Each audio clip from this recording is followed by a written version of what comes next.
I felt it the second we stepped into that restaurant, like something had shifted inside me. Not a crack, not yet.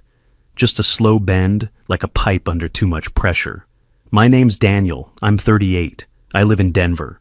Beth had her hand looped through my arm, grinning like a pageant queen, leading me into this overpriced steakhouse like we were royalty. It was her dad's big night, a celebration dinner for landing some government contract that I, ironically, helped him secure. We were barely inside when her brother Ben swaggered up. Same smug face, same too-firm handshake. "Beth! And you brought your guy," he said, giving me a nod like I was some Uber driver she convinced to sit down. Beth laughed. "Daniel helps out with the business stuff. He's been around a while." That was it. Not my husband, not the guy who saved Dad's ass from bankruptcy. Just a guy who helps out. Quick note: before listening, share which city or country you're watching from. We reached the table, long white cloth, expensive wine already poured. Her parents were there, her uncle, some investors, and people I'd worked alongside for years. The only chair left was half off the end, like they weren't sure I was supposed to be there. Linda, Beth's mom, smiled that tight-lipped smile she always gave me. "Well, we weren't sure you'd join. This dinner's mostly for family." She looked down at her glass, swirling it like I'd already made things awkward. I forced a laugh. "Guess I'll sit at the kids' table then." She didn't laugh, just blinked, like she was surprised I even spoke. Beth didn't say anything, not at first.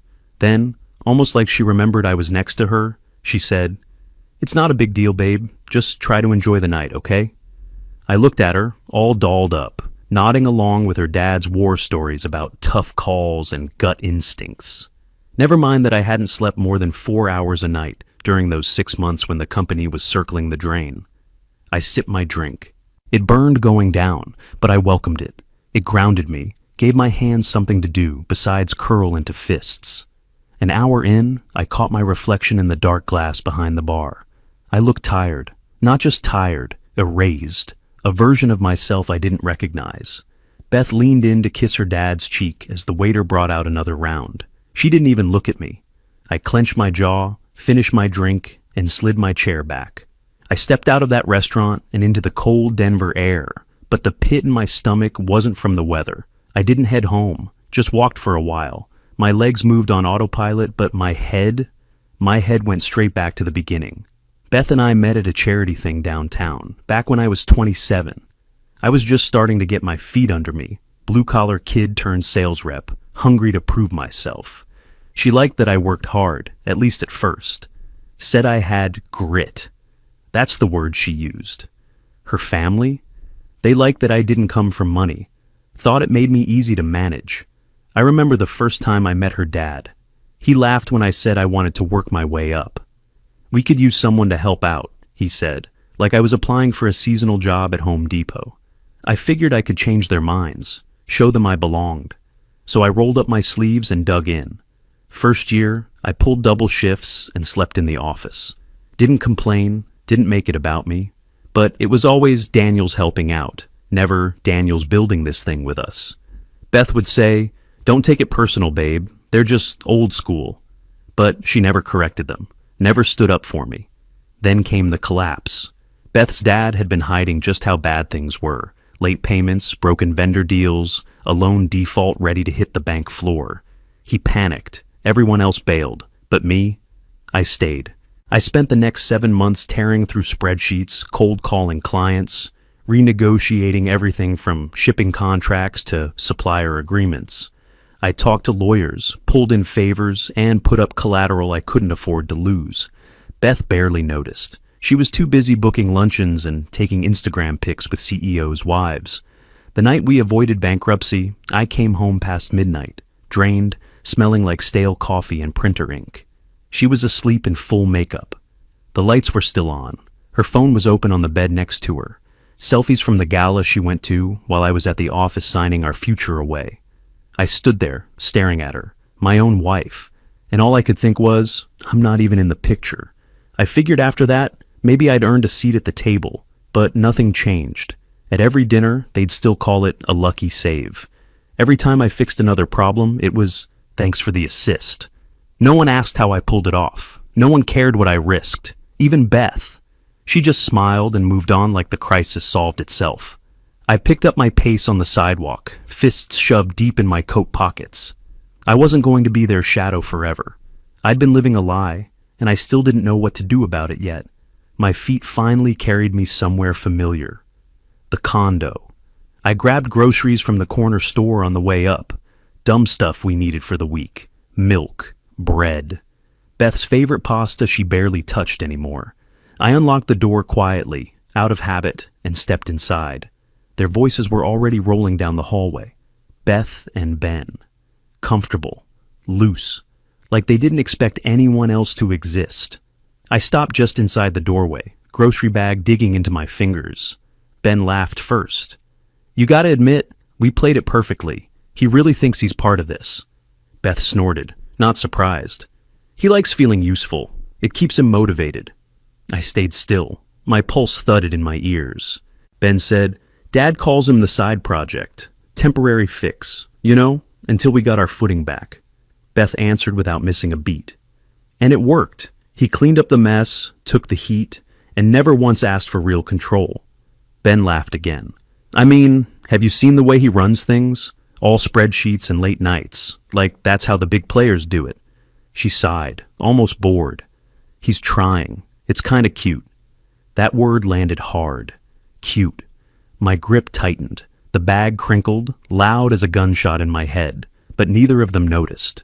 Ben kept going. "Still can't believe he bought that whole future partner thing." Beth said, "Please, he knows his place. He just doesn't want to admit it." There it was. Clear, clean, final. I stood there, frozen, staring at the corner of the wall like it might start spinning. My chest felt hollow, like something had been scooped out and tossed aside. I thought about every late night, every risk, every time I swallowed my pride and told myself it would pay off. For the first time, I pictured myself walking away. No condo, no marriage, no business that never really belonged to me. The thought scared me, and then it didn't. Ben said, "As long as he keeps thinking he's needed, we're good." Beth laughed softly. "Exactly." Something inside me snapped, not loud, not dramatic, just a clean break. I realized then they didn't see me because they never planned to, and if they couldn't see me, I'd make damn sure they felt me. I stepped back from the doorway, careful, silent. I carried the groceries straight to the trash chute down the hall and dumped the whole bag in, one item at a time, watching it disappear. As the pieces started to fall into place, I knew this could all come crashing down. And for the first time, that didn't scare me. It felt necessary. I didn't go back inside after dumping the groceries. I drove straight to the office. It was late, but I still had a key. They never bothered taking that away from the help. The building was quiet, lights off, security half asleep.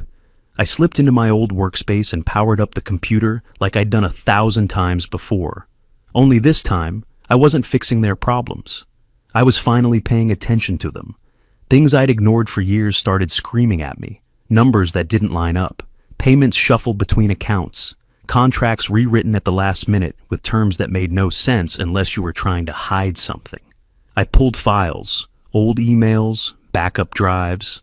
I cross-checked invoices against bank records. Every answer led to 2 more questions. They really thought I wouldn't notice. Night after night, I stayed late. Coffee cups stacked up, eyes burning. My hands moved fast, steady. I documented everything. Dates, amounts, names, patterns. It wasn't sloppy, it was calculated. Embezzlement dressed up as creative accounting. There was no unseeing it, no walking it back. Around 3 in the morning, I leaned back in the chair and stared at the ceiling. This didn't feel like revenge. It felt like clarity. Like I was finally standing outside their shadow and seeing the whole shape of it. I made one call the next day. Marcus. We'd done business years back. He was straight, careful, and didn't owe Beth's family a damn thing. We met at a quiet bar near Union Station. I slid a folder across the table. He didn't open it right away, just looked at me. "You sure?" he asked. I nodded. "It's already done."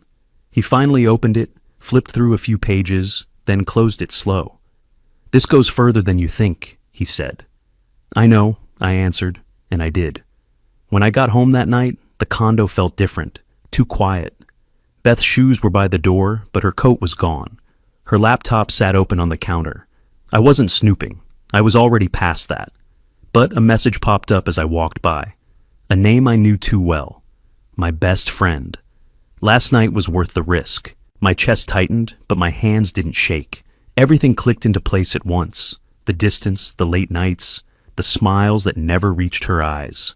I closed the laptop carefully, picked up my keys, and walked back out the door without turning around. I pulled into the valet line, hands steady on the wheel, though my stomach twisted like it knew something was about to break loose. The hotel was decked out. Lights, banners, champagne flowing like water. Their big night. The family empire reborn. The contract I'd helped secure now being toasted like some divine gift from the heavens. I stepped out alone, no tie, no smile, just a suit and the weight of everything I knew. Inside, I moved past a group of execs I'd personally helped to negotiate deals with. Not one of them looked my way. They barely paused between handshakes and backslaps. Beth stood under the spotlight, hair done up. Black dress that probably cost more than my first car. Ben and her father flanked her like security detail. All smiles, perfect family. She saw me. Cold recognition, the kind you give a stranger in a crowd. That's when it hit me. This was never about inclusion. I wasn't an outsider by accident. I was kept outside on purpose. I didn't make a scene, didn't storm in or throw a drink. I just moved along the edge of the room, past white linen tables, past people I used to think of as allies. Not one of them said my name. I sat down at a table near the back. No one else at it, just me and the sound of laughter from across the room. Beth's voice rang out, sweet and polished as ever. We wouldn't be here without hard work and loyalty. Real family values. She didn't even flinch when she said it. I slipped my wedding ring off my finger, rolled it once between my fingers. It felt lighter than I expected. Then I stood, walked to the center table, their table, and set the ring right in the middle of the white cloth. No words, just that. Beth's smile froze. Her dad stopped mid-sentence. Ben raised his brow like he wanted to crack a joke, but nothing came out. The silence hit hard, louder than shouting, louder than any speech I could have made. I looked Beth in the eye. She opened her mouth like she might say something. Apologize, maybe, or spin it into something polite. But nothing came. I turned and walked out. No applause, no pats on the back, just the tap of my shoes on marble and the buzz of music behind me fading with every step. They didn't expect me to leave. Not like that, not on my terms. And for the first time, I didn't look back to see how they'd handle it. I already knew. I left that party without a word and drove straight to the apartment I'd leased quietly. Insurance I hadn't expected to need so soon. I didn't even take off my coat before sitting down at my laptop and opening the folder labeled Final. I clicked send. Less than 48 hours later, the fallout started. Quiet at first, a couple of missed calls, an email or two from Beth, no subject lines, no real words. Just, we need to talk. Too late. I froze every account with my name on it, locked down the backup servers, moved the files into encrypted drives. Clean, legal, cold. Then I sent the rest, to the feds, to the SEC, and to a few people I knew in the right places who were more than happy to move it up the chain. By Friday, Beth's dad was under federal review. The company's success story was being combed over by a swarm of auditors, money trails exposed, fake invoices flagged, shell accounts emptied. I watched the news coverage from my couch, coffee in hand, like I was watching someone else's movie. Beth stood in the background of a press photo, sunglasses on, looking stunned. My phone wouldn't stop ringing. Ben, her dad, Linda, even Beth, over and over. I didn't answer. I didn't need to. This was me being loud without raising my voice. The people who used to laugh behind my back were now tripping over themselves in boardrooms, trying to cover their asses. A few of them started tossing blame like grenades. Beth tried to spin it, claimed she had no idea, tried distancing herself from the books. But my name wasn't on a single shady document. I made damn sure of that. The best part? I didn't feel angry, not anymore. I felt clear. The world I built for them, every contract, every connection, every backroom deal they took credit for, was crumbling. And they were finally choking on the same silence they had always shoved me into. Then the calls started coming. Different ones, real ones. People I'd worked with over the years, guys I respected, CEOs, private equity firms, even a startup founder from Chicago.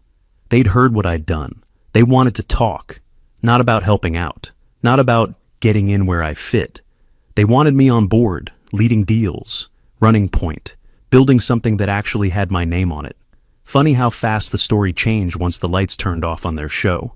Funny how finally being seen felt less like a victory and more like freedom. The office wasn't flashy. Top floor of a 3-story building in Lodo, with exposed brick and old pipes, but it was mine.